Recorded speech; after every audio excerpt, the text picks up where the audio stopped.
ఏండి ఈరోజు మార్నింగ్ అయితే వాతావరణం చల్లగా ఉంది కదండి. అందుకోసం అయితే టిఫిన్ అయితే పూరీ చేశాను.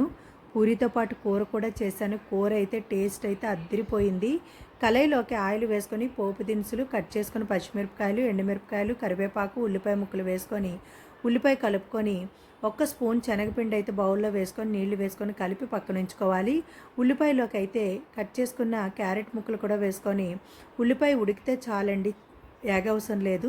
అలాంటప్పుడు కారం టేస్ట్కి సరిపోయినంత ఉప్పు వేసుకొని బాగా కలిపి ఉంచుకుని శనగపిండి నీళ్ళు వేసుకొని మరో 2 నిమిషాలు ఉడికిన తర్వాత ఒక్క బంగాళదుంప అయితే ఉడికించుకొని ముక్కలుగా చేసుకొని వేసుకోవాలి.